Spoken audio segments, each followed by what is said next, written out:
Il est 18h30, bonsoir, bienvenue. Je suis ravie de vous retrouver en ce lundi 24 février. Tout de suite, le sommaire de cette édition. Faut-il étendre les compétences des Mouteuil? Plusieurs maires et chefs de brigade ont été entendus par la mission d'enquête de la commission des lois du Sénat la semaine dernière. Objectif, adapter le statut des policiers municipaux aux nouvelles réalités de la délinquance. Pour en parler plus en détail, René Temeharo est notre invité. Le président du centre de gestion et de formation et adjoint au maire de Papeete en charge de la protection civile est parmi nous. Témoignage poignant également dans ce journal lors du deuxième jour du procès aux assises d'un quadragénaire. Il est accusé de l'assassinat de son fils de 2 ans. La grand-mère du petit Brian a accepté de se confier à TNTV. Son récit dans un instant. Enfin, nous irons en Nouvelle-Calédonie où le ministre des Outre-mer est en visite. Manuel Valls a réussi à établir le dialogue sur l'avenir institutionnel du Caillou. Un grand pas de franchi, même si le plus dur reste à faire.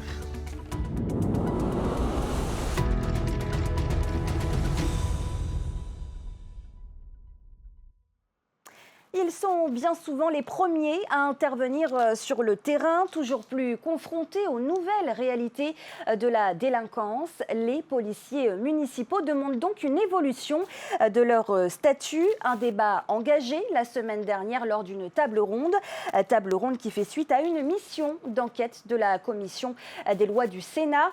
Avant d'en parler avec notre invité, voyez ce reportage de Thomas Chabrol et Jessica Doucet.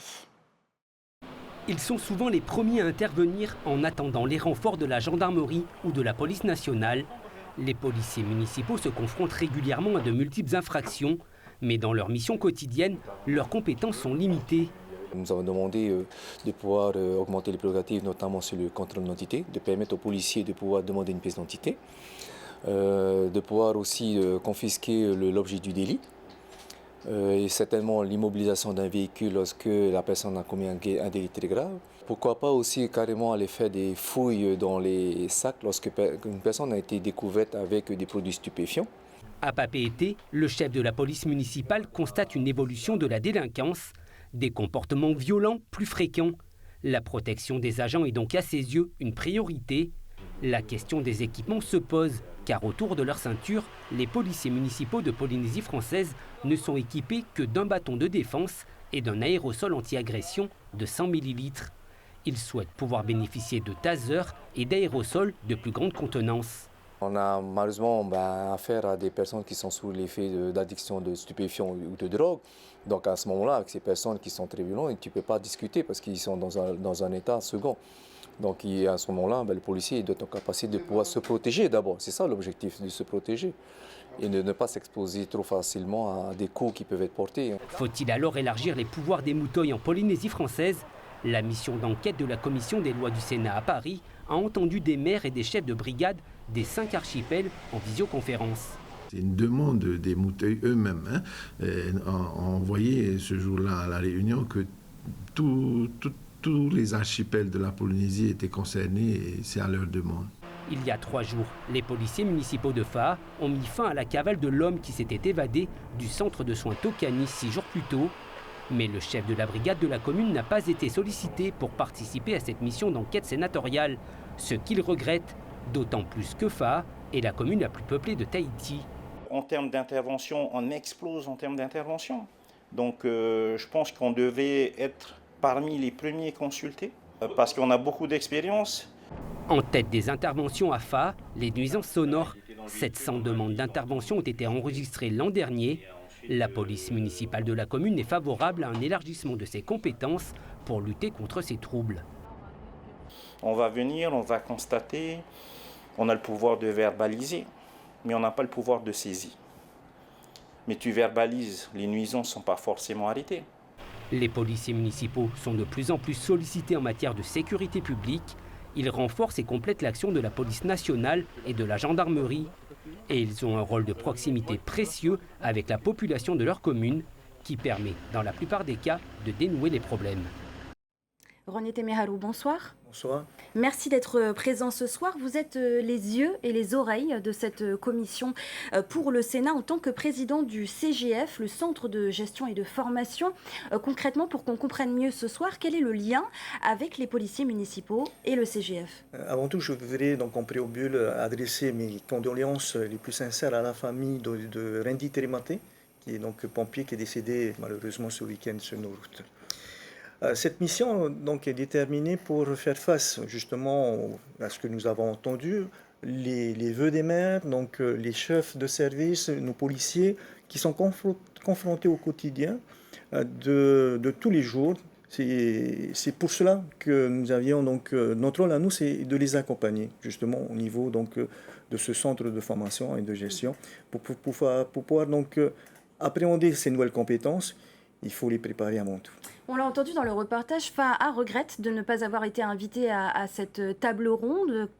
Qu'est-ce que vous pouvez leur répondre ce soir? En fait, ça ne dépend pas de nous, en fait, ça dépend de la commission qui, je ne sais pas, et pourtant tout le monde était invité. Hein, donc les modalités après, je ne peux pas vous répondre ce soir, mais ce qui est sûr, c'est qu'il y a véritablement un besoin. Là, on l'a entendu. Donc les besoins, c'est une nouvelle compétence, qu'il faudrait renforcer donc, ces compétences du terrain, et ensuite les accompagner au niveau des moyens. Lorsqu'on constate un simple TANFA, un aérosol anti-agression de 100 ml, comment voulez-vous les protéger? Parce que derrière ces hommes et ces femmes qui répondent aux besoins de nos administrés, ils ont aussi une famille, ne l'oublions pas. Et c'est aussi important qu'ils soient aussi protégés. À quoi sont-ils confrontés concrètement? On parle des nouvelles réalités de la délinquance. Vous qui êtes aussi, je l'ai dit au début de ce journal, adjoint au maire de Papeete en charge de la sécurité civile, à quoi sont confrontés concrètement les policiers municipaux aujourd'hui? Un peu de tout. Ce que vous voyez par exemple le mercredi après-midi, donc les jeunes en particulier qui s'amassent pour se taper dessus. Le week-end, en sortant des boîtes de nuit, nous n'oublions pas non plus les risques dans les quartiers. Nous avons vu quelques images. Voilà la réalité. Et malheureusement, dans ce genre donc, d'intervention, c'est d'abord nos policiers qui interviennent sur le terrain. Et ensuite, le reste qui viennent donc en renfort en fonction de la montée ou pas des risques sur le terrain. Et concrètement, qu'est-ce qu'il faudrait faire de plus? Qu'est-ce qu'il faudrait leur donner de plus en termes de compétences? On entend parler, le débat est actuellement également en France pour les policiers municipaux, de les armer. Qu'est-ce que vous en pensez, vous? On n'en est pas là actuellement. Nous disons que la police municipale, c'est la police de proximité avant tout. C'est ça tout l'enjeu qui doit. Notre formation est accentuée vers la proximité de ces jeunes. Il faut absolument qu'on change la manière d'entreprendre les choses. Donc concrètement, comment leurs équipements, par exemple, pourraient-ils évoluer? Il faut faire évoluer. Faire évoluer, c'est tout à fait naturel, c'est un besoin. Lorsqu'on est confronté à une centaine, on n'est que 2 ou 3 ou 4 policiers, il y a quand même un problème à ce niveau-là. Il faut se protéger avant d'intervenir. Et donc, il faut les former, bien évidemment. On ne va pas mettre les moyens sans consolider la formation. Et d'ailleurs, c'est une obligation. Quel serait le type de formation qui pourrait être mise en place? La mise en place, par exemple, les TANFA, c'est une obligation, une formation tous les ans. Et puis, dans différents types donc, de formations, on ne peut pas dire qu'ils ne sont pas formés tous les ans. C'est une obligation partout. À l'Hexagone, c'est la même procédure. On ne peut pas y échapper. Mais simplement, c'est une volonté aujourd'hui de monter d'un grade, de passer de l'APJA à l'APJ. Donc ça pourrait permettre donc, de répondre aux attentes que nous avons entendues pour vérifier la carte d'identité, pour pouvoir regarder ce qu'il y a dans le sac. Enfin, tout ce qui est au quotidien relève donc de l'OPJ. Voilà. Donc c'est un ressenti. Il est temps de pouvoir donc, les sécuriser et pour pouvoir leur permettre de donner l'outil adapté aux besoins d'aujourd'hui. Une évolution du statut qui supposerait bien sûr des formations supplémentaires, vous l'avez dit, oui. Des formations qui supposent un budget également. Oui. Les communes vont être mises à contribution? Je pense qu'on a assez de moyens actuellement avec les cotisations dont on dispose actuellement pour faire face à cette demande. Donc ce côté-là, ce n'est pas un sujet pour ce qui nous concerne, il n'y aura pas d'augmentation de dotation venant de ces communes. Mais par contre, il y aura donc des conventionnements avec l'État pour pouvoir donc avoir donc les spécialistes en la matière, parce qu'on travaille avec l'État, on travaille avec la gendarmerie, avec DPN, et aussi au niveau du centre CNFPT au niveau national. Donc nous avons des partenaires pour pouvoir faire face à ces demandes, pour consolider, pour qu'on puisse protéger notre population avec nos compétences. Protéger notre population peut-être avec plus de mouteuil, est-ce qu'il y en a assez dans les communes? C'est jamais assez, si vous voulez. C'est pour ça que une vidéo qui demandait pour pouvoir outiller individuellement des vidéosurveillances est nécessaire. Hein. Donc les communes font des efforts pour recruter. On voit bien, tous les ans, il y a des recrutements, il y a des formations d'APJA. Donc ils essaient du mieux que possible pour répondre à ça. Mais ce n'est pas suffisant. Il faut consolider leur positionnement juridique. Et ensuite, à côté, il faut leur donner les moyens pour se protéger, effectivement. Et c'est un tout. Alors, René Temeherou, en 2019, vous aviez pour idée de créer une maison des communes qui regroupait le SPC, donc le syndicat pour la promotion des communes, et le CGF pour optimiser vos locaux. 6 ans après, on en est où aujourd'hui ? On était bien parti. On est arrivé au bout de la mise en œuvre et le démarrage des travaux. Comme vous avez bien vu, on avait un projet avec l'OPT sur le terrain, donc sur Prince-Ineux, à côté Easy Market. Mais avec le changement de gouvernance, donc le gouvernement actuel n'a pas voulu aller plus loin. Non, ça n'a pas pris de retard, et ça ne se fera pas, ils n'ont pas voulu. Ensuite, on a eu des discussions avec le pays, donc nous attendons évidemment leurs propositions. Ils nous ont proposé quelques terrains, nous allons visiter au fin fond de Tipperary, et puis on verra. Mais en tout cas, elle est toujours d'actualité. Les communes sont en attente donc de pouvoir avoir cette maison des communes pour regrouper l'ensemble des entités qui au quotidien répondent aux attentes de nos administrés. Il était nécessaire à un moment donné de les réunir au lieu de les dispatcher à gauche à droite comme actuellement. Pour terminer, René Temeherou, quand est-ce que nos policiers municipaux vont-ils monter en compétences ? Cette commission d'enquête se terminera quand ? Quand est-ce qu'elle va aboutir donc, les résultats, donc le rendu, c'est au premier semestre. Je pense que le temps de faire passer entre l'Assemblée nationale et le Sénat au cours de 2026, certainement, si tout est consolidé au niveau donc, de nos représentants, au niveau des deux assemblées. Mais en tous les cas, nous sommes très heureux que notre sénatrice Lana Tétonu soit emparée de ce dossier qui était tant attendu depuis quelques années déjà. Et c'est pour cela de les accompagner était plus que nécessaire. Et je profite aussi de l'occasion pour saluer et remercier tous les agents qui sont dans cette mission de proximité. D'ailleurs, la commune de Faha était un bel exemple, dernièrement, qui a pu récupérer donc un évadé. Et on ne peut que les féliciter, les encourager. Et une fois de plus, je le dis, malgré toutes les difficultés, n'oubliez pas que derrière ces hommes et ces femmes, ils ont leur famille aussi. Donc c'est normal qu'on doit prendre soin, qu'on doit les aider à faire face, à se protéger et faire face aux demandes de nos administrés. Le message est passé. Merci beaucoup, René Temeherou, d'avoir été notre invité ce soir. Merci. Au volet justice, maintenant, le procès d'un quadragénaire accusé de l'assassinat de son fils âgé de 2 ans s'est poursuivi aujourd'hui aux assises. Le petit Brian est décédé en 2022 des suites d'un étranglement. Ce matin, c'était au tour de la mère et de la grand-mère du petit garçon de témoigner à la barre. Le profil psychologique de l'accusé a également été dévoilé. Attention, les témoignages recueillis sont susceptibles de heurter la sensibilité. Jeanne Tinoroua, Naya Bennett. C'était horrible, horrible. C'est pas une balle dans la tête, terminée, on n'en parle plus. Pendant 20 minutes. 20 minutes, il l'a étranglé, il lui a donné des coups. Le petit, il est revenu 3 fois à la vie et il a insisté. Encore sous le choc des révélations sur les circonstances de l'assassinat de son petit-fils, Iris témoigne au nom de sa fille pour que la voix de Brian, âgé de seulement 2 ans, soit entendue et pour qu'un tel drame ne se reproduise plus jamais. Le petit s'est défendu, il ne voulait pas partir, 2 ans et demi. Comment il a pu? Il est revenu 3 fois, le petit. Comment il a pu continuer dans cette folie de vouloir mettre fin à ses jours? Comment c'est possible? C'est inhumain.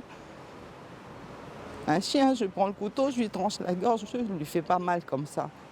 Un enfant, c'est inacceptable. Je trouve ça inacceptable.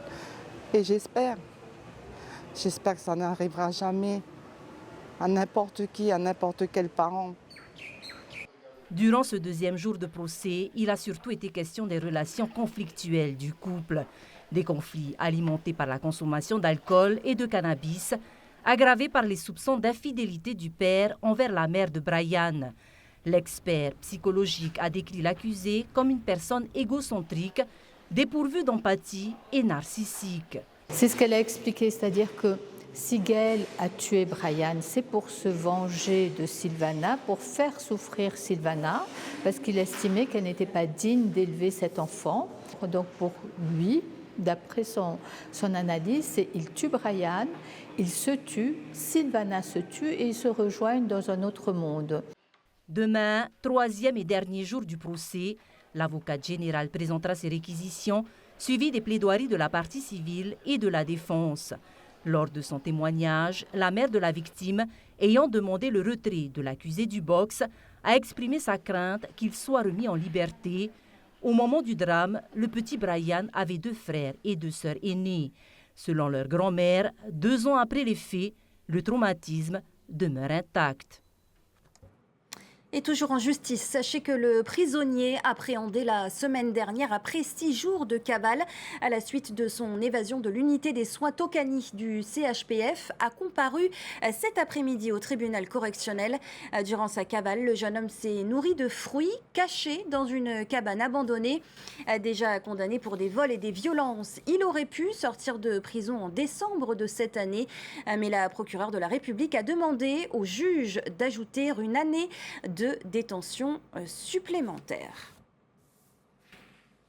Voilà, pour clore cette page justice, ce fait divers qui a beaucoup ému sur la toile, celui d'une professeure de yoga à Tahiti qui a été retrouvée morte aux États-Unis. Margot Nguyen avait enseigné la discipline aux Fénois durant 4 ans. Elle avait quitté la Polynésie l'an dernier avec son conjoint. Le corps de la jeune femme de 32 ans a été découvert dans l'allée menant à la maison de ses beaux-parents. Son conjoint, lui, est le principal suspect. Il a été interpellé et placé en garde à vue. La mère du suspect a également été retrouvée blessée à l'intérieur de la maison, mais ses jours ne seraient pas en danger. Retrouvez plus de détails sur cette affaire sur notre site tntvnews.pf. Comment sortir la Nouvelle-Calédonie de l'impasse? Les discussions sur l'avenir institutionnel du Caillou se poursuivent. Le ministre des Outre-mer, Manuel Valls, en visite en Nouvelle-Calédonie, est parvenu à établir un dialogue. Mais le plus dur reste à faire, celui de conclure un accord politique. On fait le point à mi-parcours de cette visite avec Laure Philibert et Matei Horei. Renouer le dialogue avec chacun des protagonistes, une première étape réussie. Pour Manuel Valls, le ministre des Outre-mer a présenté sa méthode de travail lundi lors d'une plénière au Congrès.